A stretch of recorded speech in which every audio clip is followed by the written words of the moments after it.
सम्राट अकबर का दरबार हमेशा की तरह भव्य था, लेकिन इन दिनों दरबारी हास्य और तर्क वितर्क के बजाय एक अजीब डर और रहस्य से भरे हुए थे। चर्चा का केंद्र था आगरा के प्राचीन शिव मंदिर में स्थापित काले पत्थर की वो विशाल मूर्ति, जिसके बारे में पूरे राज्य में अफवाह फैल चुकी थी कि वो रात के सन्नाटे में बोलती है। पहरेदारों ने कसम खाई थी कि उन्होंने मूर्ति को स्पष्ट रूप से चेतावनी देते और कभी कभी भविष्यवाणियां करते सुना है। जनता इसे साक्षात दैवीय चमत्कार मानकर मंदिर की ओर दौड़ रही थी, पर बादशाह अकबर को ये बात समझ नहीं आ रही थी। जादू टोने पर उनका विश्वास कम था, लेकिन प्रमाण ठोस थे। बीरबल। अकबर ने गंभीर मुद्रा में अपने सबसे चतुर मंत्री की ओर देखा। ये कैसा रहस्य है? क्या कोई तांत्रिक इस भ्रम का फायदा उठा रहा है, या क्या ये सचमुच कोई अलौकिक शक्ति है? मुझे जवाब चाहिए। ये पता लगाऊं कि ये रात को बोलने वाली मूर्ति जादू का कमाल है या फिर इंसानी धोखा। बीरबल ने चुनौती स्वीकार करते हुए मुस्कुराया। उन्हें पता था कि रहस्य कितना भी गहरा हो, उसके पीछे तर्क का धागा जरूर छिपा होता है। अगले दिन रात को वो अकेले मंदिर पहुंचे, ये जानने के लिए कि पत्थर बोलता है या कोई और। बीरबल ने मंदिर के अंधेरे कोनों में स्वयं को कुशलता से छिपा लिया। मूर्ति, जिसे लोग चमत्कारी कहते थे, गर्भगृह के केंद्र में स्थिर थी। आधी रात की चुप्पी इतनी गहरी थी कि हवा की सरसराहट भी शोर लगती थी। ठीक 12 बजते ही वो आवाज गूंज उठी। वो गंभीर, रहस्यमय ध्वनि थी जो सीधे पत्थर से आती हुई लगती थी। मनुष्य, तेरा भ्रम ही तेरा सत्य है। परंतु बीरबल का ध्यान आवाज की प्रकृति पर नहीं, बल्कि उसकी दिशा और स्रोत पर केंद्रित था। उन्होंने अत्यंत सूक्ष्मता से देखा कि जब मूर्ति बोल रही थी, तब उसके आसन के निचले हिस्से में, जहां दीपक की रोशनी मुश्किल से पहुंचती थी, वहां एक क्षणिक कंपन हुआ। उन्होंने अनुमान लगाया, ये वाणी अलौकिक नहीं, बल्कि मानव निर्मित है। जरूर इस मूर्ति के पीछे कोई गुप्त मार्ग या निकास बिंदु छिपा है, जिसका उपयोग कोई धूर्त व्यक्ति अपनी चाल को अंजाम देने के लिए कर रहा है। बीरबल ने तुरंत उस कंपन वाले स्थान की गहन जांच करने का निर्णय लिया।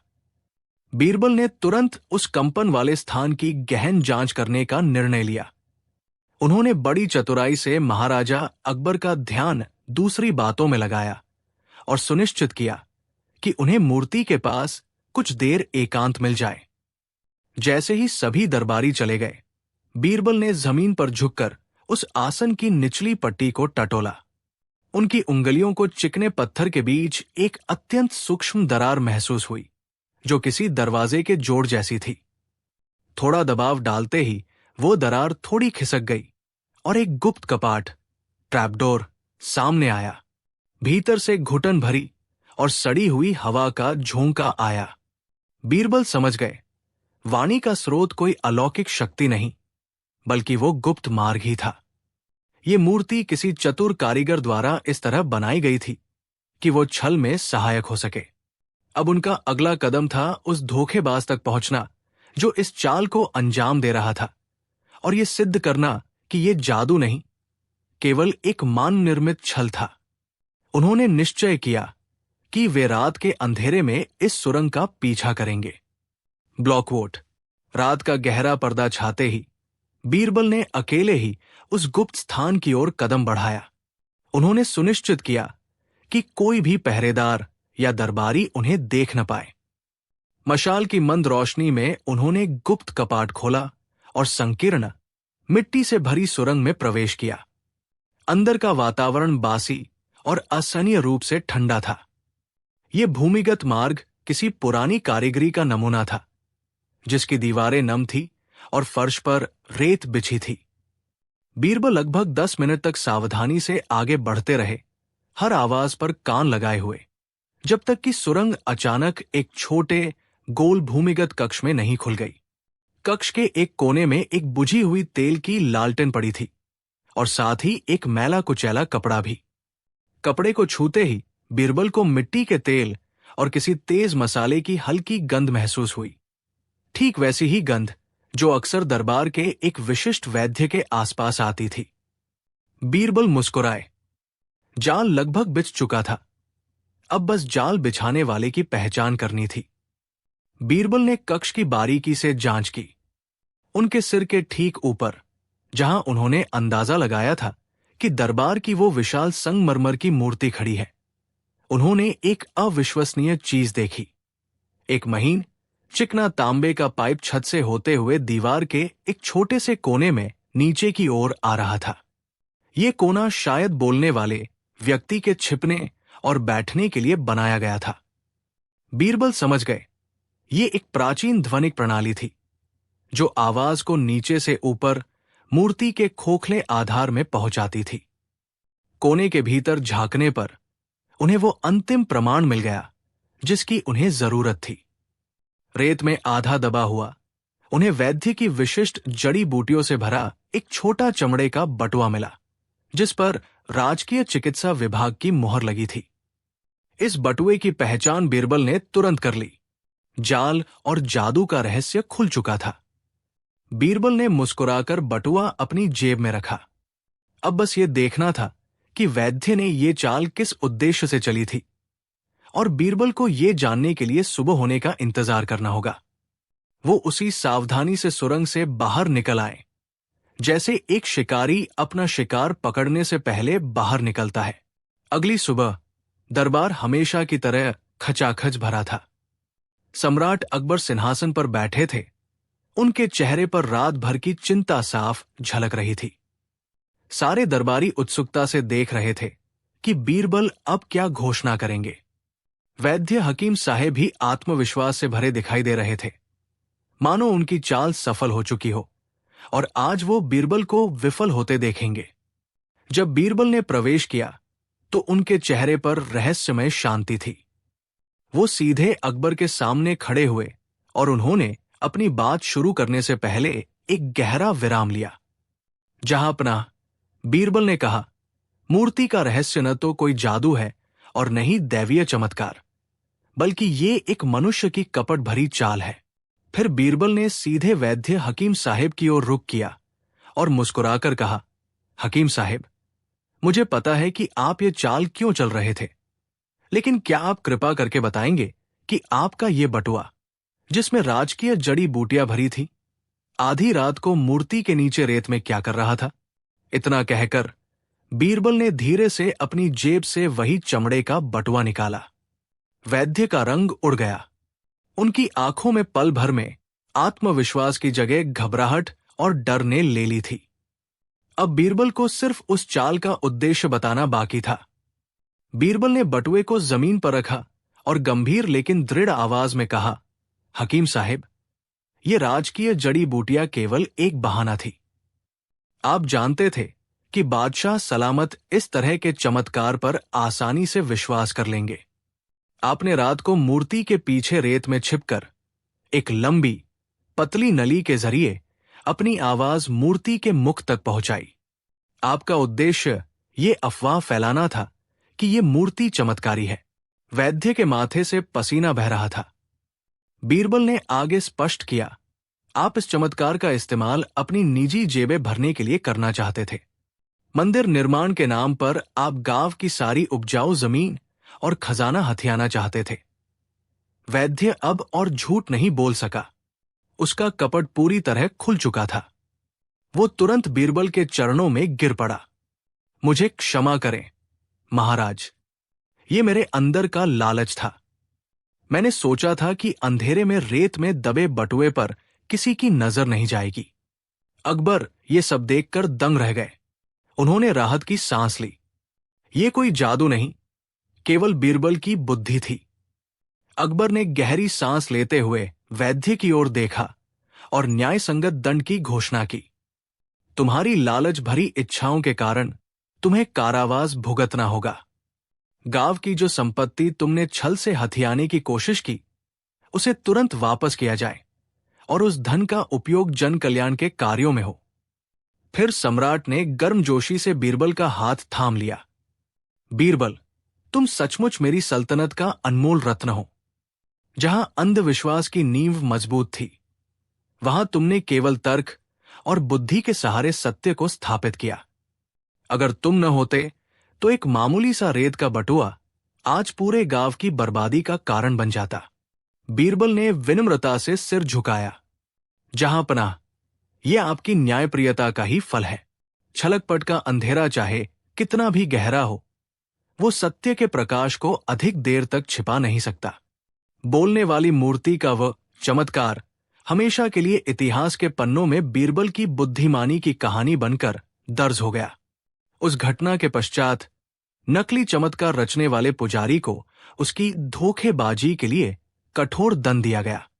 अकबर ने आदेश दिया कि इस पूरी घटना का विवरण राज्य के मुख्य शिलापटों पर अंकित किया जाए, ताकि ये एक सबक बन सके कि किसी भी कीमत पर जनता की आस्था से खिलवाड़ नहीं करना चाहिए।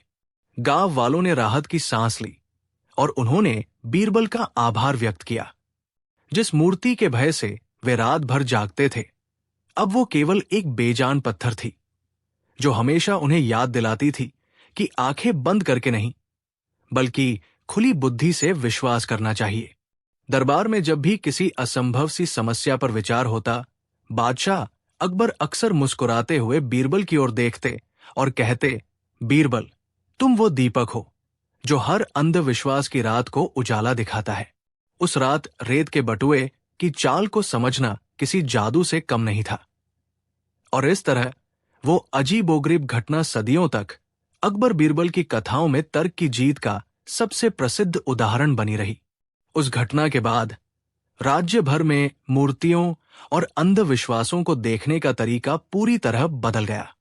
लोग अब चमत्कार की कहानियों पर आंख मूंदकर विश्वास करने से पहले बीरबल की आंख से देखना चाहते थे, यानी तर्क और बुद्धि की कसौटी पर कसना चाहते थे। हालांकि वो मूर्ति अब केवल एक कलाकृति थी, मगर उसका महत्व पहले से कहीं ज्यादा हो गया था। यह हर दरबारी को याद दिलाती थी कि समस्या कितनी भी डरावनी या अलौकिक क्यों न लगे, उसके पीछे हमेशा कोई साधारण तार्किक कारण छिपा हो सकता है। बादशाह अकबर बीरबल की इस अमूल्य देन से इतने प्रसन्न हुए कि उन्होंने बीरबल को जवाहर बुद्धि, तर्क का रत्न की उपाधि दी।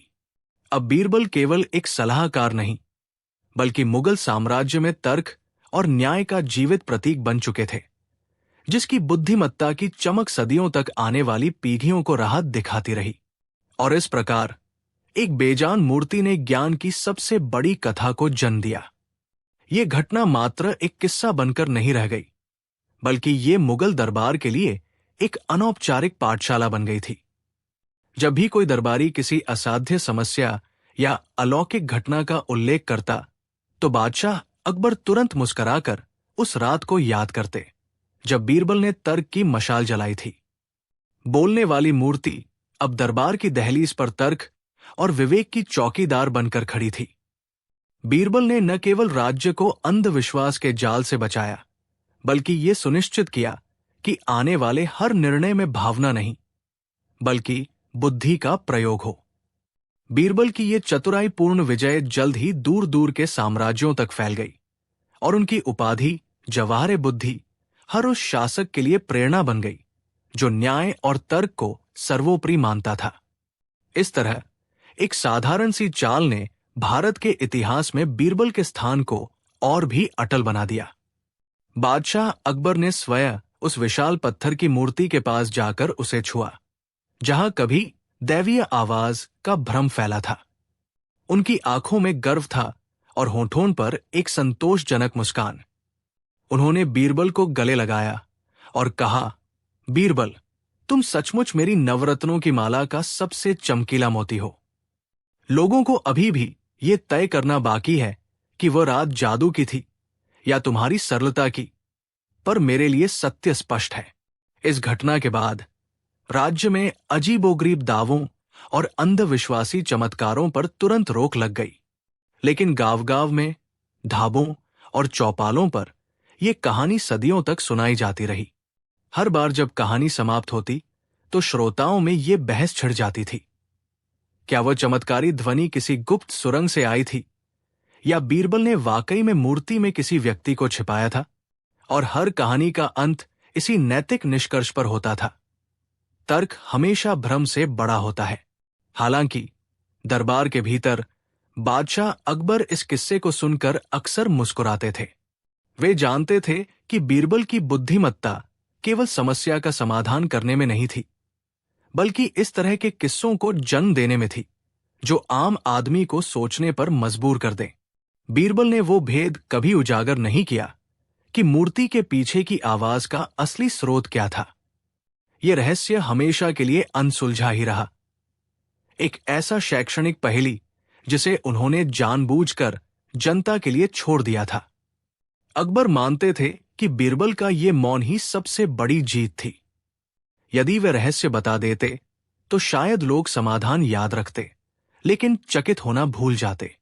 बोलने वाली मूर्ति सिर्फ एक घटना नहीं, बल्कि मूर्खता के विरुद्ध तर्क और अवलोकन का एक स्थायी स्मारक बन गई। और इस तरह बीरबल ने सिद्ध कर दिया कि उनकी बुद्धिमत्ता किसी भी अंधविश्वास या जादू टोने से कहीं अधिक शक्तिशाली और चिरस्थायी थी। वो मूर्ति भले ही पत्थर की थी, पर बीरबल की कहानी ने उसे अमर बना दिया। उस घटना के बाद दरबार में बीरबल का सम्मान और भी बढ़ गया। दरबारी कवि अब उनकी चतुराई पर नई कविताएं रचते, जिनमें मूर्ति को केवल एक साधन बताया जाता था, जिसका उपयोग बीरबल ने लोगों को सोचने पर मजबूर करने के लिए किया। स्वयं सम्राट अकबर अक्सर उस मूर्ति के पास खड़े होते और मुस्कुराते। उन्हें ये आभास हो गया था कि बीरबल की रणनीति केवल बुद्धिमत्ता की परीक्षा नहीं थी, बल्कि प्रजा को तर्कसंगत बनने का एक गुप्त प्रशिक्षण भी था। दिल्ली सल्तनत में बोलने वाली मूर्ति एक लोक कथा बन गई। ये कहानी जब भी सुनाई जाती, लोग जादू को नकारते हुए कहते, जहां बीरबल हो वहां सिर्फ सत्य बोलता है, पत्थर नहीं। ये बीरबल की सबसे बड़ी उपलब्धि थी। उन्होंने एक मिथक को तोड़कर उसे ज्ञान के प्रतीक में बदल दिया। उनके जाने के कई वर्षों बाद भी वो मूर्ति चुपचाप खड़ी रहती, पर उसकी चुप्पी में सदियों तक बीरबल की विजय की गूंज सुनाई देती रही। इस तरह बीरबल ने सिद्ध कर दिया कि उनकी बुद्धि ही सही मायने में सबसे बड़ा चमत्कार थी। सम्राट अकबर स्वयं उस शाम की स्मृतियों में खो जाते, जब उन्हें लगा था कि प्रकृति ने उनके साथ कोई छल किया है। उन्हें याद था बीरबल का शांत आत्मविश्वास, जिसने घबराए हुए दरबारियों को ढाढ़स बंधाया था। उनके लिए वो पत्थर की मूर्ति सिर्फ एक वस्तु नहीं थी, वो सत्ता और बुद्धिमत्ता के बीच के नाजुक संतुलन का प्रतीक बन गई थी। अकबर ने गहराई से महसूस किया कि दुनिया का असली जादू अलौकिक शक्तियों में नहीं, बल्कि मानव मस्तिष्क की तर्क शक्ति और सहज बोध में छिपा है। यह सबक इतना गहरा था कि उन्होंने ये सुनिश्चित किया कि भविष्य में राज्य के फैसलों में हमेशा अंधविश्वास से ऊपर तर्क को रखा जाए। जब भी कोई दरबारी किसी चमत्कार का दावा करता, तो बादशाह मुस्कुराकर कहते, याद रखो, मूर्तियों को बोलना बीरबल ने नहीं सिखाया, उन्होंने केवल ये सिखाया कि उन्हें चुप कैसे कराया जाता है। इस तरह मूर्ति की चुप्पी पीढ़ियों तक बीरबल की जीवित कहानी बनी रही, प्रेरणा देती रही कि हर रहस्य का एक मानवीय हल होता है। वो ऐतिहासिक मूर्ति वर्षों बाद भी आगरा के महल में पूज्यनीय नहीं, बल्कि एक चेतावनी के रूप में रखी रही। दरबारी अक्सर उसके पास से गुजरते हुए फुसफुसाते थे कि बीरबल ने शायद पत्थर के बजाय उन लोगों की आवाजों को चुप कराया था जो भ्रम फैलाते थे। ये कहानी गांवों और नगरों में नए रंग ले चुकी थी। लोक कथाओं में मूर्ति अब भी कभी कभी रात के समय बीरबल के चले जाने के बाद कोई रहस्यमय श्लोक दोहराने की कोशिश करती थी, लेकिन बीरबल का तर्क हमेशा उसकी जुबान पर ताला लगा देता था। अकबर के लिए ये मूर्ति मात्र एक पत्थर की कलाकृति नहीं, बल्कि बुद्धि की विजय का प्रतीक थी। ये साबित करती थी कि सबसे बड़ा जादू अंधविश्वास को तोड़ना ही है। इस घटना के बाद बीरबल का सम्मान और बढ़ गया और दरबारियों ने समझ लिया कि उन्हें चमत्कार दिखाने के बजाय समझदारी दिखाने पर अधिक ध्यान देना चाहिए। सच तो यह है कि उस मूर्ति को चुप कराने की प्रक्रिया ने सदियों के लिए दरबार का चरित्र बदल दिया था।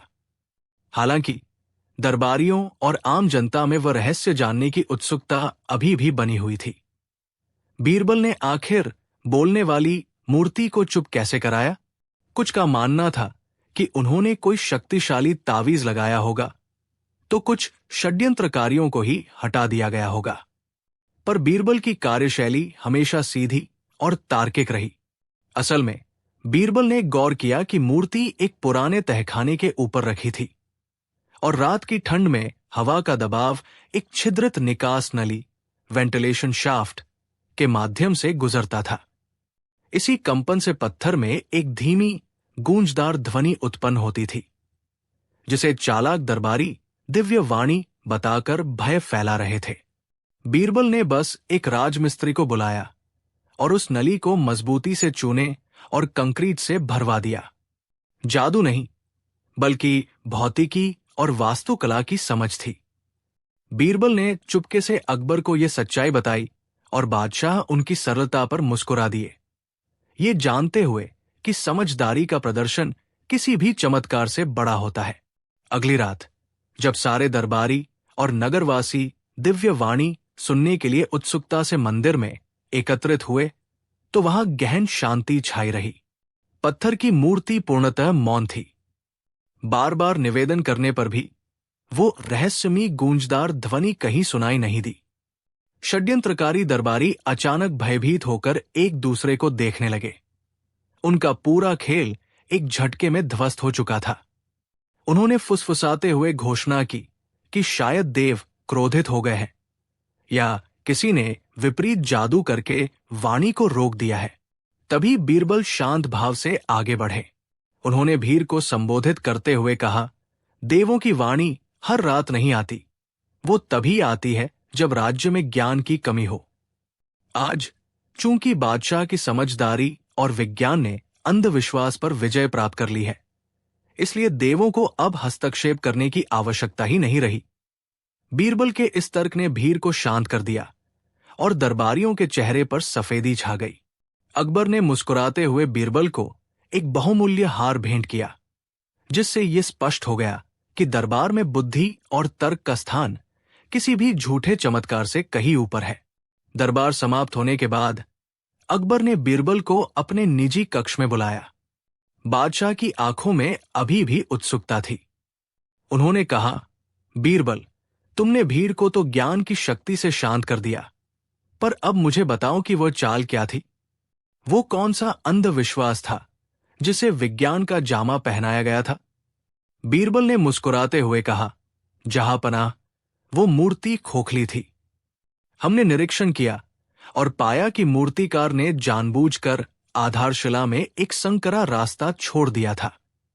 एक दरबारी रोज रात उसमें छिपकर आवाज को गूंज के साथ बाहर निकालता था। वो आवाज देवों की नहीं, बल्कि एक मूर्ख इंसान की थी जो मानता था कि वो तर्क को छल सकता है। अगले ही दिन बीरबल के निर्देश पर तलाशी हुई और ईर्ष्यालु दरबारी और उसके साथी पकड़े गए, जिन्होंने अपनी हार स्वीकार कर ली। इस घटना ने एक बार फिर सिद्ध कर दिया कि बीरबल की बुद्धि किसी भी जादू या चमत्कार से कहीं अधिक शक्तिशाली थी। यह रहस्योद्घाटन सुनकर बादशाह अकबर पहले स्तब्ध हुए, फिर उनका क्रोध शांत होकर बीरबल के प्रति गहरे सम्मान में बदल गया। उन्होंने तुरंत आदेश दिया कि धोखेबाज दरबारी को न केवल राजकोष से लिए गए धन को वापस करना होगा, बल्कि उसे हमेशा के लिए राज्य से निर्वासित कर दिया जाए। अकबर ने भरे दरबार में बीरबल की प्रशंसा करते हुए कहा, बीरबल, तुम केवल मेरे रत्न नहीं, बल्कि मेरे राज्य की वास्तविक ढाल हो। तुमने सिद्ध कर दिया कि जहां साधारण लोग चमत्कार की प्रतीक्षा करते हैं, वही तुम सत्य और तर्क की मशाल जलाते हो। उस दिन मूर्तिकार और उसके साथियों को उचित दंड मिला और उस बोलने वाली मूर्ति को तोड़ दिया गया, सिर्फ इसलिए नहीं कि वो झूठ का प्रतीक थी, बल्कि ये याद दिलाने के लिए कि कोई भी अंधविश्वास या छल बीरबल की तीक्ष्ण बुद्धि के सामने टिक नहीं सकता था। दरबार में हर तरफ बीरबल की जय जयकार होने लगी और यह कहानी दूर दूर तक फैल गई कि असली जादू तो इंसान की तर्कशील बुद्धि में होता है।